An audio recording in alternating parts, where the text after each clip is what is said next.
अस्सलाम वालेकुम। हमारे आज की कहानी का नाम है ख्वाब रूप और ज़िंदगी। इसकी राइटर हैं अतिया खालिद। शुमाइला जवाद, मैं अपने नाम के साथ तुम्हारा नाम ऐसे लिखती हूँ जैसे कि ये मेरा हक है और ये हक मेरे सिवा किसी का नहीं। मेरा ये यकीन बिना कहे बिना परखे कामिल है, बिल्कुल इसी तरह जैसे सूरज निकलने पर सुबह का होना यकीनी होता है। भले से धूप निकले, बारिश बरसे, धुंध छाए या बर्फ़ गिरे, सुबह हो जाती है। मेरी आंखें घुर स्याह हैं, अमावास की तरह, लंबे बाल और रंग मैदे जैसा। मैं खूबसूरत हूँ, इतना जानती हूँ, और मेरा खूबसूरत होना काफ़ी है तुमको अपना बनाने के लिए। मज़ीद सोच विचार वो करें जिनके ना बाल अमावास जैसे हों ना रंग मैदे जैसा। बड़ी नखूस से सोचती और सर झटक पैर पटक कर बिना कहे जताती हूँ, यहाँ वहाँ क्यों ना करूँ भाई। हर खुशकिस्मत लड़की की तरह मेरा भी एक अदद खूबसूरत मंगेतर है। इसके सिवा मेरा मद्दुआ ना कोई है, ना ही मेरे परवरिश करने वालों ने मुझे समझाया। मेरा कमाल देखिए, आला खूबसूरती के एफ़ए पास हूँ। सहेलियाँ कौन सा छुपती हैं शक्ल पर। अब्बा का सुपर स्टोर है और भाइयों की मोबाइलों की दुकान, और बहन भी मैं तीनों की इकलौती। तो भाई इतराना मेरी मजबूरी है, बड़ा सड़ती है मेरे नसीब से मरन जोगी अमीना। डर के आहिस्ता नहीं बोलती, डरे मेरी जूती। वो तो अम्मा कहती हैं ना बताया कर, सबको नज़रें लगा देंगी नामुराद। तो करवा लेनी थी ना बात पक्की जवाब से। मेरे मुंह में खाक, मेरा मतलब जब भाग गया मेरा हुस्न मामी को, तो मैं तो भोली भाली मासूम, कोई ज्यादती तो नहीं की ना भाई, ना आगे बढ़ बढ़ के चापलूसियाँ की मामी की। और मामी कहती हैं, जवाब तो कहता है कि बस घूर काली आंखें हों और अमावास जैसे बाल। आगे मामी भी समझदार और शुमाइला भी। शुमाइला जवाद ही समझे आप। हम रहते हैं जफरी हाउस के पहले पोर्शन में, दरमियान वाले ताया सदीक जाफरी, ताई सदीका और इकलौती मरन जोगी अमीना जफरी, और आखिरी पोर्शन में चचा सलीम जाफरी, चची आसमा, सोफिया, तबस्सुम और अरसलान। इनका नक चढ़ा लमढिंग मेरा क्लास फेलो था मैट्रिक तक। वो तो शुक्र सहेलियों की मेहरबानियों से आगे निकल गया मुझसे, वरना वो फर्स्ट आकर समझता था मुतासिर कर लेगा मुझे। खैर हो ही गया ना मेरा भी एफ़ए। अब अगर अमीना, सोफिया, तबस्सुम मेरी कज़नें जल मरती हैं तो जल मरे। अमीना अगर अपनी सानवी रंगत पर मेहनत करे थोड़ी तो कुछ फ़ायदा भी हो, मगर ना जी, लगी है एमए इंग्लिश की तैयारी में, यूनिवर्सिटी जाती है, वज़ीर आज़म लगेगी जैसे हो। सूफिया और तबस्सुम का तो खैर मुकाबला ही मुझसे कोई नहीं। मैं सोचती हूँ कि इतनी छोटी छोटी आंखों से इनको क्या दिखता होगा भला। बस यही बात एक बार मैंने इनसे पूछ ली। आपको तो पता ही है मैं हूँ ही सादा और मासूम। खैर तो जी गुस्सा आ गया। इनकी वालदा को कहने लगी, शुमाइला बेटा, हर आँख की अपनी वस्त और गहराई होती है, और अपने म्यार के मुताबिक वो देखती है और तस्कीन पाती है। मुझे तो इतनी हंसी आई कि लो भला, एक ज़रा सी बात पूछी थी, वो तो किताब सुनाने बैठ गई।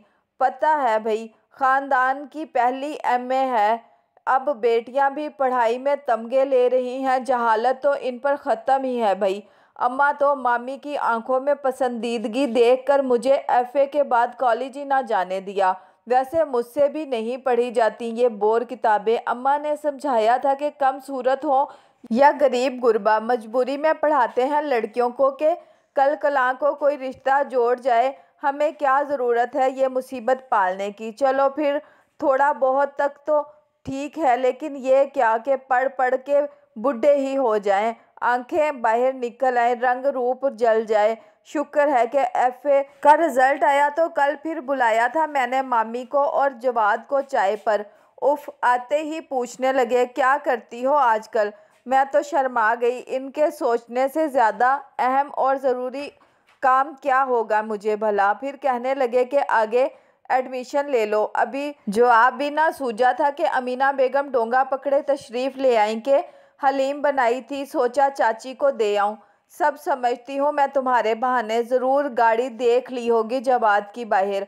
और मामी को तो देखो, झट हाथ पकड़कर साथ बिठा लिया मोहतरमा को कि चाय पी कर जाना। कोयला हो गया मेरा दिल। अमीना, ये तुम्हारे चेहरे पर क्या हुआ? मैंने भी ढूंढ ही लिया, एक दाग भगार का छींटा पड़ गया था। दुपट्टे से फौरन छुपा लिया जवाद की हमदर्दी भरी नज़रों को तो मैंने रसगुल्लों से अपनी तरफ फेरा। ये लेना जवाद, आपके फेवरेट रसगुल्ले। भाई नहीं लगाया जाता अब इनके नाम के साथ। वो भी फौरन मुस्कुराकर बोले, फेवरेट नहीं फेवरेट। हा हा हा। अम्मा का और मेरा तो खुशी के मारे कहका निकल गया। कितनी फिक्र थी जवाद को मेरे सही बोलने की। हाय मेरा मासूम दिल। चाय पीकर जवाद और मामी तो चले गए और मैं लेट गई इनको सोचने के लिए। और अमीना बेगम जल्दी जल्दी चाय का सामान अम्मा की ज़ेरे हिदायत ठिकाने लगाने लगी। हूँ चापलूसन, तीन तीन भाई हैं मेरे, मजाक है क्या? मैं समझती हूँ जवाद की आंखों के वाजिया पैगाम को, मगर मेरी निगाहों पर तरबियत का ऐसा उम्दा पहरा है जो आसानी से इस पैगाम पर रद्द अमल को दिल के नाखानों में रोक लेता है। यूँ भी मेरी दिलचस्पी के सामान बहुत हैं, बहुत कुछ सीखना है मुझे और वक्त कम है, इसलिए रात गए तक मेरी किताबें मेरे साथ जागती हैं। एक लड़की हूँ तो चूल्हे चौकी का शौक़ अम्मा ने लाजम कर दिया है। कंप्यूटर का दौर है तो इस मैदान में हस्बे ज़रूरत हर तरह की आगाही है मुझे। यूनिवर्सिटी की सरगर्मियाँ मुझे मज़ीद आगे बढ़ने की लगन देती हैं। सो रात को बिस्तर पर लेटते ही नींद आ लेती है और सहर खेजी तो यकीनन मेरी दर्सगाह का अवलीन दर्स है। सो जवाद का पैगाम जब आंखों की बजाय दरूद सिम तय करके आएगा तो ज़रूर इस्तकबाल करूँगी मैं, वरना मेरा ईमान है कि मेरा जोड़ मुझे अपने वक्त पर मिल जाएगा। इस नेक जोड़ के लिए मैं अर्ज़ करती हूँ इसके हजूर जो समी भी है और अलीम भी, और इसका लाजवाल मेहरबानियों पर मुझे ईमान है। अमीना बाजी और ताई अम्मा जैसा प्यारा तो कोई है ही नहीं, अम्मा से कम खैर ख्वाह नहीं है। हमारी अपनी कमसूरती के हाथों हलाक हो जाएं, हमारी खूबसूरत रूहें कुचले जाएं, बल्कि हमारे माशरे में रंग रूप की बहुत मांग है। ताई अम्मा ही तो हैं कि जो हमको सीने से लगाए कानों में रस घोलती हैं। जब शुमाइला बाजी और इन जैसे मजाक उड़ाते हैं तब ताई अम्मा कहती हैं कि सूफिया तो मेरे जिगर का टुकड़ा है, टीचर बनेगी, बच्चों की तामीर में हिस्सा डालेगी, मेरा सर फ़ख्र से ऊंचा करेगी और तबस्सुम फाइन आर्ट्स में मेरे ख्वाब पूरे करेगी। ऐसे ऐसे लैंडस्केप बनाया करेगी कि बस ये धुन हमारे अंदर जगा दी है उन्होंने। अब हम हैं और हमारे ख्वाब मस्बत और तामीरी, ना फारिग हैं हम, ना हमारी सोचें कि सरगर्दा हो यहाँ वहाँ। अलबत्ता अम्मा अफसुर्दा हो जाती हैं, कभी कभी कह भी देती हैं कि कौन ब्याहेगा मेरी बच्चियों को, हमारे पास तो देने को बहुत साजो सामान भी नहीं। ऐसे वक्त में अम्मा का एमए भी सो जाता था कहीं दूर जाकर। हटो आसमां, खुद भी नाशुक्री करती हो और बच्चियों को भी उलझाती हो। खबरदार जो एक लफ्ज़ भी इनकी सूरत के मुतल्लिक बोली। ताई अम्मा ने डपट दिया अम्मा को, फिर नरमी से इनका हाथ दबाकर समझाने लगी, इनकी सीरतें निखार दो आसमां, मुकद्दर भर तुम्हारा ये अमल किसी बहुत बड़ी नेकी से कम नहीं। इनके जहनों पर उम्मीद बनकर नक्श हो जाओ, इनके मासूम चेहरों को तस्कीन की रोशनी इल्म के नूर से भर दो कि ये तुम्हारी जिम्मेदारी है। बाकी दुआ करो, देखो कैसी सूरतें उतर गई हैं दोनों की। चलो प्यार करो इनको, देखो तो मगरिब की अजान का वक्त हो गया। वज़ू करो, सब मिलकर नमाज पढ़ें। बस शब व रोज़ गुजरने लगे इसी ढब से। अमीना बाजी और हम मिलजुल कर पढ़ते, कभी बैडमिंटन खेलते, कभी कंप्यूटर गेम्स, कभी कुछ पकाते, कभी सिलाई की धुन समा जाती, कभी सफाई की, और कभी गाने गा गा कर तान सैन के सुकून को उजाड़ते, सुख चैन की बांसुरी ज़िंदगी की उमंगों के साथ बजाते। ये बांसुरी इस दिन ज़रा अजीब धुन में बजी जिस दिन जवाद भाई की अम्मी और अब्बा आए। हम तीनों लाउंज में कैरम खेल रहे थे कि अस्सलाम वालेकुम की आवाज़ से चौंके। वालेकुम अस्सलाम, तो हम तीनों ने अपनी हैरत से कहा कि हमारी हैरत भांप कर हंसते हुए जवाद भाई के अब्बू बोले, क्यों भाई वापस चले जाएं? बढ़कर हमारे सरों पर हाथ रखा। अमीना बाजी मुस्कुरा कर बोली, आइए आइए, और इनको लेकर बैठक की तरफ बढ़ गई और हम फ़ौरन पहुँचे अंदर। ताई अम्मा को बताकर इनको भी बैठक की तरफ रवाना किया और किचन में घुसकर सोचने लगे कि मेहमानों की तवाज़ा कैसे की जाए। इस घर में कोई मर्द नहीं था। अमीना बाजी भी मेहमानों को बिठाकर किचन में चली आई और बोली, सोफिया तुम ज़रा मेहमानदारी वाली कैबिनेट तो खोलो। इसे खोलकर झांका तो इसमें तो सिर्फ बिस्किट और निम्को पड़े थे। हमारे घर रात के खाने के लिए कुछ शामी कबाब रखे हैं।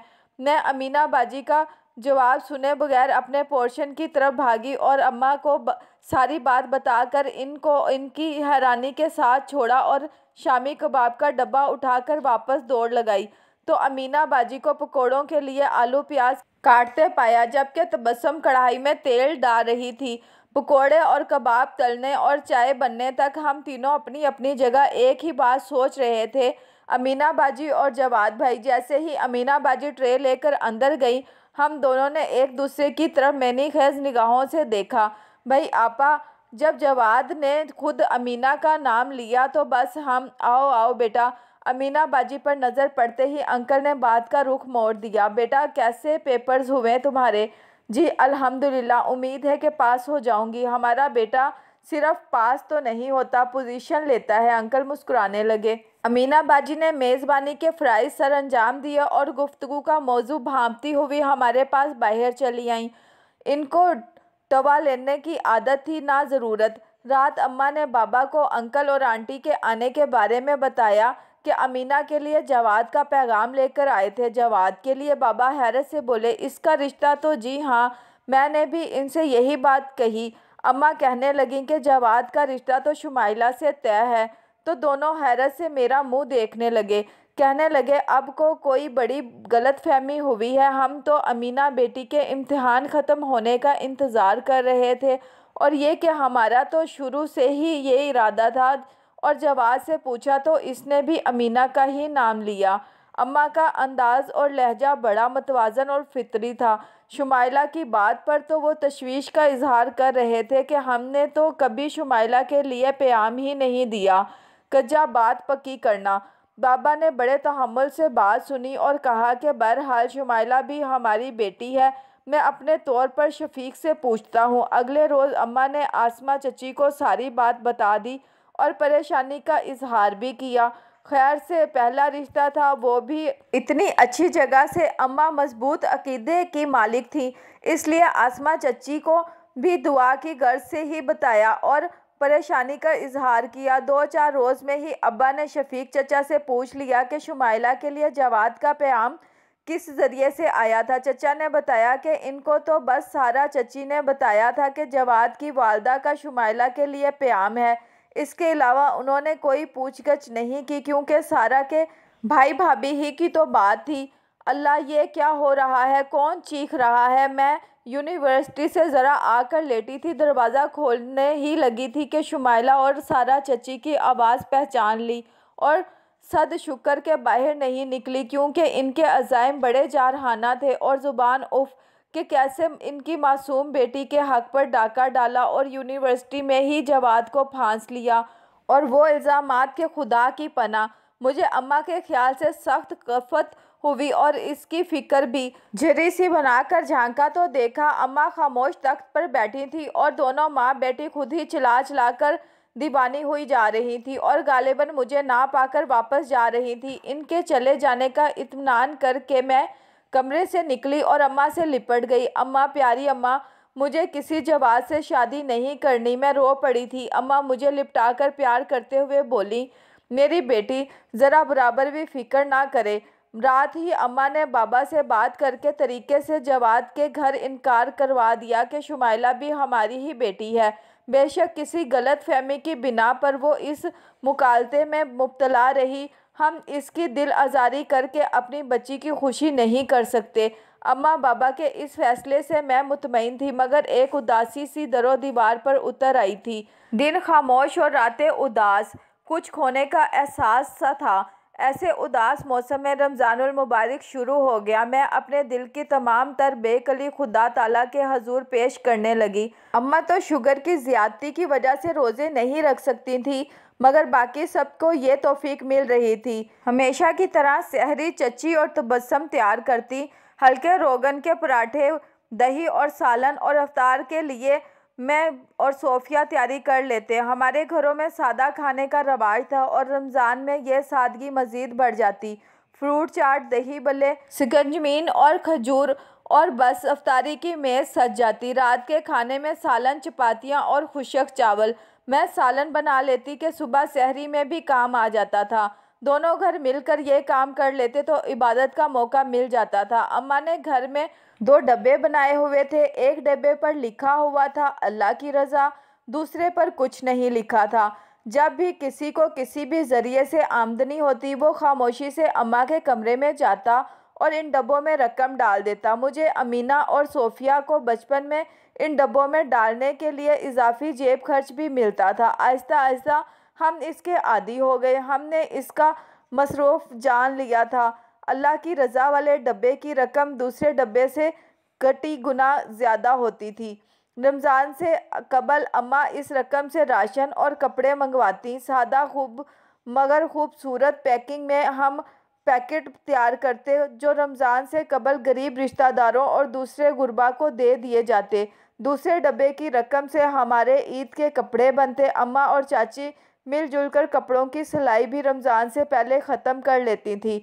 अब के तो मैंने भी खूब सिलाई की। अपने लिए बेबी पिंक कॉटन की कलियों वाली फ़्रॉक और सब्ज़ कुर्ता पजामा सिलाई किया और इतना अच्छा सिला के चची ने इनाम में लान का एम्ब्रॉयडर्ड सूट दिया। 2 दिन में वो भी सिल गया। सोफिया की क्लासेस भी चल रही थी। मैं दोपहर में 1 घंटा तिलावत करती, इसके बाद फारिग होकर तबस्सुम के पास बैठ जाती। वो इस वक्त लैंडस्केप बनाती थी। मैं इसको रंगों से खेलता देखती और इसके इसरार पर एक दिन मैंने भी बुर्श थाम लिया। मुझे खबर ही नहीं थी कि कुदरत ने मुझे भी इस सलाहियत से नवाजा हुआ है। बहुत मज़ा आने लगा था मुझे इन रंगों की दुनिया में। अम्मा मुझे खुश देखकर खुश होती। मैं आदिल मुस्तफ़ा हूँ, अब्बा का लाडला इकलौता बेटा। मेरी परवरिश वालिद के हाथों लंदन में हुई थी, मगर उन्होंने मेरे अंदर अनदेखे मशरिक़ की जुस्तजू, मोहब्बत और इक़्तिदार को जला रखा था। अब्बा ने वतन से दूर रहकर भी वतन की मोहब्बत को मेरे वजूद के अंदर गहरा प्योस्त कर दिया था। मैं लंदन यूनिवर्सिटी में इंग्लिश लेक्चर्स पढ़ता रहा था। अभी नई नई तकरीरी हुई थी। अपनी दर्सगाह से बढ़कर वहाँ पढ़ना बड़ा कैफ आ गई था। क्लासिकल इंग्लिश लिटरेचर में खोकर जो ख्वाब बनता, इनकी ताबीर मुझे अपने इर्द गिर्द कहीं भी नज़र नहीं आती थी तो उलझ पड़ता। अब्बा से रूठ जाता कि उन्होंने मेरे साथ सुतेली माओ वाला सलूक किया है। बाबा कब छोड़ना चाहते थे अपने प्यारे लाहौर को। वो तो मामा के इलाज के लिए आए थे और अपने पहले इश्क लाहौर को छोड़कर और फिर मामा को यहाँ की मिट्टी के सुपुर्द किया तो वापसी का हौसला नहीं हुआ। सो उन्होंने अपने प्यार, अपने इश्क का पैबंद मेरे वजूद में लगा दिया और अब इन्हीं के कहने पर मैं लाहौर जा रहा था अपने ख्वाब की ताबीर ढूंढने। यूँ तो लाहौर में हमारे रिश्तेदार भी थे, मगर अब्बा मुझे अपने दोस्त के पास भेजना चाहते थे। इनको ख़त लिख दिया था। अब मैं इनके घर में था, पहली बार इनसे मिला था। अब्बा के इत्मीनान दिलाने के बावजूद फ़िक्रमंद था, मगर जब चाचू सदीक ने सीने से लगाया, चची सदीका ने सर पर प्यार दिया तो कुछ तसल्ली हुई। इफ्तार की मेज़ पर बर्तन लगाती बड़े से फाकस सी रंग के दुपट्टे में छुपी एक सलोनी सी लड़की नज़र आती।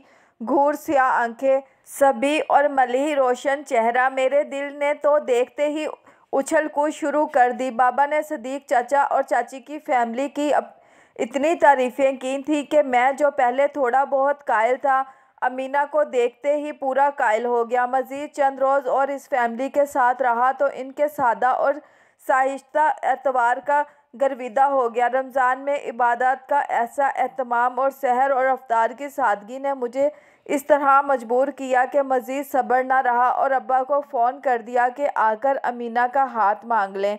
मेरे प्यारे ताबेदार अब्बा 3 दिन बाद लाहौर में थे। अल्लाह ने मेरे वालिदैन के इखलास की कदर की और घर बैठे मेरा जोड़ भेज दिया। वो जो रहमान भी है और रहीम भी। इन्हीं दिनों खबर मिली कि जवाद साहब ने अपनी किसी कोलीग को पसंद करके कोर्ट मैरिज कर ली और घर ले आए।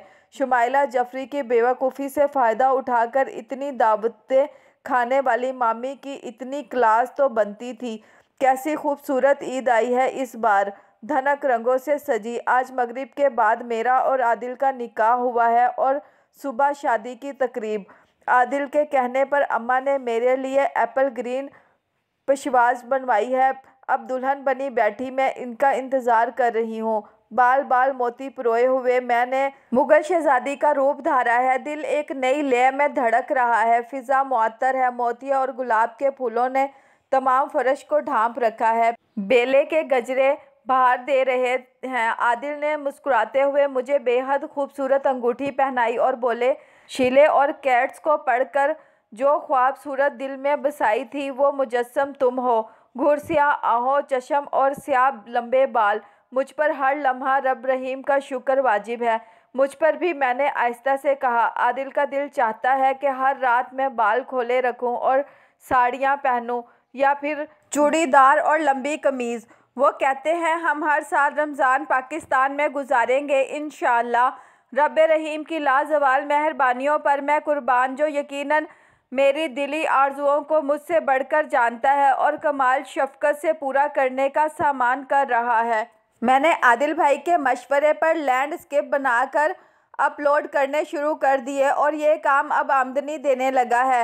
वो लंदन जाकर कुछ अरसे तक मेरा फ़ाइन आर्ट्स ग्रेजुएशन में दाखिला करवा देंगे। घर में खुशहाली ने चुपके से कदम रख दिए हैं। सूफिया के लिए इसके टीचर ने अपने भाई का पैगाम भिजवाया है। इनकी भाभी 2 साला बच्ची छोड़कर फौत हो गई थी। सूफिया और अम्मा को इस पर कोई एतराज़ नहीं। वो लोग बेहद खुशहाल हैं।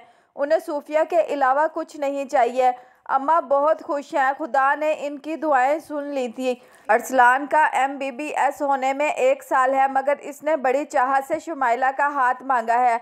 अस्मा चच्ची तो सूफिया की शादी तय करके इतनी शुक्रगुजार हैं कि शुमाइला और सारा चच्ची की हर बात भुलाए हुए हैं। और अरसलान भी अब लमढिंग नहीं रहा। शुमाइला को एक हादसे ने बिल्कुल दुरुस्त कर दिया है। बड़ी बीबी बनकर इसने अरसलान के नाम की अंगूठी पहन ली है। हमने सोफिया की शादी के फंक्शन के साथ अरसलान और शुमाइला के निकाह का फंक्शन रख लिया है, क्योंकि आदिल के पास वक्त कम है और वो शादी इंजॉय करना चाहते हैं।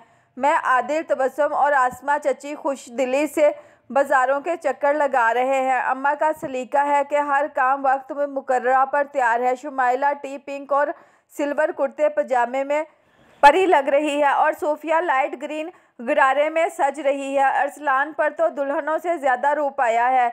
नसीर, सूफिया के दूल्हा भी बहुत अच्छे लग रहे हैं। आसमा चची तो अपने बेटे की खुशी में इस कदर खुश हैं कि आते जाते शुमाइला को प्यार कर रही हैं। जवाद साहब बमा अपनी बेगम के साथ बैठे हैं। मामी भी मौजूद हैं। शर्मिंदा शर्मिंदा सी साफ नज़र आ रहा है कि बेटा बहू इनकी कितनी अहमियत दे रहे हैं। शुमाइला, अरसलान जी हाँ, कितना सजा है मेरे नाम के साथ अरसलान का नाम। ये सूफिया, तबस्सुम, अमीना जाने किस मिट्टी की बनी है। मजाल है जो किसी ने एक लफ्ज़ भी कड़वा कहा हो। जब मुझे पता चला कि ताई अम्मा ने जवाद को सिर्फ इसलिए इनकार कहला भेजा कि वो मेरा दिल नहीं दुखाना चाहती, तो मुझे तो जैसे किसी ने शर्मिंदगी के दरबार में फेंक दिया। ज़िंदगी अगर कोई फ़िल्म नहीं तो ये कोई ऐसा लंबा ड्रामा भी नहीं है जिसमें हमारे करीबी रिश्तेदार हमारे खिलाफ प्लानिंग कर रहे हैं। मुझे आखिर क्यों ये लगता रहा था कि जवाद एक ऐसा हीरा है जिसे सब खरीदने के चक्रों में है। मैं तो फ़ौरन अम्मा को लेकर ताई अम्मा के पास पहुंची और इनके कदमों में बैठ गई। ताई अम्मा ने तो इसी वक्त मुझे सीने से लगा लिया और हमको कुछ कहने का मौका ही नहीं दिया। काश मैं भी अमीना, सूफिया और तबस्सुम जितना पढ़ लेती तो मुझे भी मालूम हो जाता था कि इंसान एक ऐसा खोटा सिक्का है जो तरबियत, इखलाक, इंसानियत और इल्म से खरा बनता है। बस अब तो ख़रीद लिया है मुझे ताई अम्मा ने। ताई अम्मा, मुझे आप जैसा बनना है। अब जैसा सोफिया और तबस्सुम जैसा मैंने फ़ैसला कर लिया है। अभी तो मैंने नियत ही की है कि फल लग भी गया। अस्मा चची ताई अम्मा के साथ रिश्ता लेकर आ गई। अरसलान का, हाय कितना खूबसूरत है अरसलान, बड़ा सजेगा मेरे साथ। मैं भला कब इस काबिल थी, मगर अब ज़रूर हो जाऊंगी इंशाल्लाह। इन सब के एसार, बर्दाश्त और सब्र ने मुझे इतना सबक ज़रूर सिखाया है।